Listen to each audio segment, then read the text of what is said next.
Bonjour Pascal Boniface, Bonjour. vous êtes fondateur et directeur de l'Institut de Relations internationales et stratégiques. Merci d'être avec nous sur Midi 1 pour parler de ce cinquième mois de guerre qui débute à Gaza. La situation semble toujours égale à elle-même, des bombardements quotidiens, pas ou peu d'aide humanitaire qui entre dans l'enclave palestinienne et puis le nombre de morts et de déplacés continue de grimper.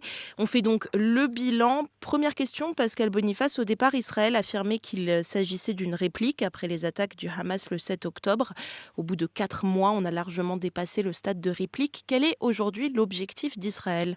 L'objectif officiel d'Israël était d'éradiquer le Hamas. Mais on constate, après plus de 4 mois de conflit, que cet objectif n'est pas atteint, puisque le Hamas continue des opérations militaires et continue finalement à faire face à Israël et que les principaux dirigeants du Hamas, à ce jour, ne sont toujours pas exterminés, puisque c'est l'objectif officiel d'Israël.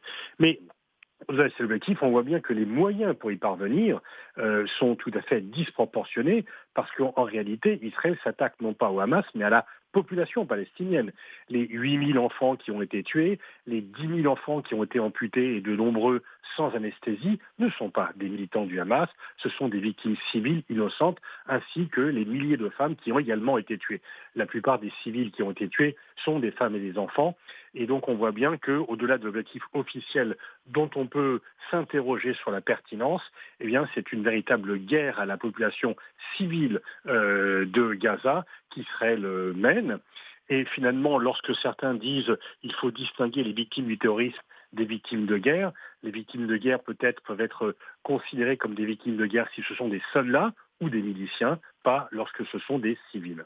Cet objectif, est-ce qu'il est viable à long terme? Est-ce que ce conflit peut continuer encore dans la longueur au vu des destructions, des morts et de la situation actuelle? Alors, est-ce que Israël, en fait, ne souhaite pas que Gaza soit entièrement vidé de sa population? Certains le disent ouvertement et parlent même de recoloniser Gaza. Et on voit mal, effectivement, comment la vie est possible à Gaza, puisque la plupart des unités d'habitation sont détruites, qu'il n'y a plus du tout de système de santé, qu'il n'y a plus d'école, et c'est toute une génération qui va être perdue à Gaza. Les enfants ne vont plus à l'école depuis le mois d'octobre, et il n'y a plus de soins de santé. Les femmes accouchent sans anesthésie et tout souvent sans soins. Il n'y a pas de quoi s'occuper dignement des naissances qui arrivent et la plupart des gens qui sont blessés ne peuvent pas être soignés. Et donc même s'il y avait une trêve ou un cessez-le-feu qui opérait, il faut tout reconstruire. Et donc comment le faire? Est-ce qu'Israël va accepter la reconstruction? Est-ce que la communauté internationale sera assez puissante pour faire pression et forcer Israël à accepter cela? Pour l'instant, force est de constater que les pressions internationales n'ont eu aucun effet sur Israël, qui continue à mener cette guerre comme bon l'entend. Et puis, on peut aussi dire que le but officiel était la libération des otages. Pour l'instant, les otages qui ont été libérés l'ont été suite à des négociations et non pas suite à des bombardements. Et donc là aussi, on voit que l'objectif d'Israël de bombarder la population de Gaza pour obtenir la libération des otages n'a pas réussi, bien au contraire. Alors, vous parliez de la communauté internationale. Comment ça se fait justement que la communauté internationale n'ait pas encore réussi à stopper le conflit? Pourquoi la situation continue-t-elle de s'envenimer après 4 mois de guerre et de constat? Parce qu'il y a une timidité, voire une pusillanimité de la communauté internationale, pays occidentaux, pays arabes, l'ensemble des pays, à faire pression sur Israël. Les États-Unis disent regretter les destructions de civils sur Gaza, tout en continuant à livrer des armes à Israël. Et on dit que l'aide humanitaire ne peut pas passer, mais il suffirait de décider qu'elle passe, et au nom de quoi l'Égypte accepte, et l'ensemble de la communauté internationale accepte qu'Israël a un droit de regard sur l'aide humanitaire qui est livrée à Gaza. Donc on voit qu'il y a en fait une énorme hypocrisie des pays, notamment occidentaux, mais pas que, les pays arabes sont un peu dans la même situation, qui disent regretter ce qui se passe, mais qui ne prennent pas de décision par rapport à la situation. Lorsque la Russie a attaqué l'Ukraine et qu'on a considéré que l'annexion de la Crimée était illégale, les pays occidentaux ont pris immédiatement des sanctions contre la Russie et des sanctions qui leur ont coûté d'ailleurs. Mais lorsqu'Israël annexe une partie annexe Jérusalem, ou lorsqu'il se livre à des bombardements, eh bien, la communauté internationale regrette, déplore, mais ne prend pas de sanctions, ne fait pas de pression. Et donc, il y a effectivement un deux poids, deux mesures qui est d'ailleurs très largement ressenti dans les opinions publiques et notamment dans les pays du Sud global. Le conflit s'est déporté au Yémen, en mer Rouge, en Irak, en Syrie, on craint un embrasement régional. Même question, comment se fait-il que la communauté internationale n'ait pas réussi à endiguer cet embrasement régional?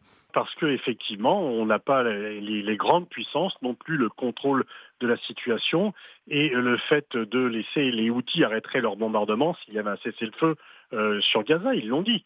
Mais dans la mesure où on ne parvient pas à l'obtenir, ben, ils continuent et par contre, les pays extérieurs n'ont pas les moyens d'intervenir au Yémen. Les États-Unis et le Royaume-Uni ont décidé de bombarder le Yémen. La France s'est tenue à l'écart de cette décision. Cela n'a pas suffi à empêcher les Houthis de continuer. Ils sont habitués à être bombardés, ils sont tout à fait habitués au combat, à la guerre, au bombardement, et donc cela ne suffit pas. Et donc il n'y a pas de règlement global de la situation, et chaque acteur sous-régional a son agenda national différent et en fait un peu finalement à sa propre tête. Et donc la solution, ce serait, on le comprend bien, un cessez-le-feu pour que l'aide humanitaire d'abord puisse rentrer dans Gaza. Si trêve il y a, si cessez-le-feu il y a, est-ce que du coup on pourra espérer une fin du conflit? Il y a deux choses différentes. Il y a la trêve par rapport à cette phase actuelle du conflit, parce que le conflit n'a pas démarré le 7 octobre. Il y a un avant 7 octobre qui explique une longue occupation, une longue répression du peuple palestinien. On peut tout à fait avoir un cessez-le-feu et que les choses n'avancent pas si Israël ne se retire pas de Cisjordanie, si Israël n'accepte pas la perspective d'un État palestinien, si Israël permet une relative reconstruction à Gaza, tout en maintenant un blocus, on n'avancera pas. Même si Netanyahou devait quitter le pouvoir, il est loin d'être certain que celui qui le remplacera sera prêt à faire la paix avec les Palestiniens, une paix véritable, une paix d'autonomie, d'indépendance pour les Palestiniens. Et pour l'instant, du côté sur l'agenda politique israélien, l'heure est plutôt à la vengeance qu'à la négociation. Et donc, s'il n'y a pas un effort concerté et quasi unanime de la communauté internationale, on peut craindre que la trêve, pour bienvenue qu'elle soit, pour alléger les souffrances à court terme de la population de Gaza, ne conduira pas par elle-même à un règlement politique sur le long terme. Est-ce que maintenir le conflit à Gaza, comme le disent certains opposants, certains médias, ce n'est pas une manière pour Netanyahou aussi de se maintenir au pouvoir? Tant qu'Israël est en guerre, Netanyahou ne sera pas menacé. Les prochaines élections sont prévues pour 2026. Donc il a intérêt à attendre et surtout espérer que Trump gagne les élections aux États-Unis pour y avoir un allié encore plus fiable. Biden ne gêne pas vraiment énormément Netanyahou, mais Trump serait un allié décisif et à 1000% avec lui. Donc il essaie de tenir. Et certains craignent non seulement la poursuite du conflit sur Gaza, mais même, et certains le réclament ouvertement, l'extension du conflit au Liban au nom de la pacification de la région, au nom du fait de nettoyer la frontière israélienne. On voit bien qu'il y a de plus en plus de voix qui réclament une extension du conflit au Liban qui nous ferait dans une dimension encore plus inquiétante. Pour l'instant, effectivement, les pays occidentaux freinent, mais on ne sait pas s'il n'y aura pas un risque d'engrenage d'ailleurs qui viendrait beaucoup plus de l'armée israélienne que du Hezbollah, qui pour l'instant se tient relativement tranquille. Pascal Boniface, je le rappelle, vous êtes fondateur et directeur de l'Institut de relations internationales et stratégiques. Merci d'avoir été avec nous sur Midi 1. Merci à vous.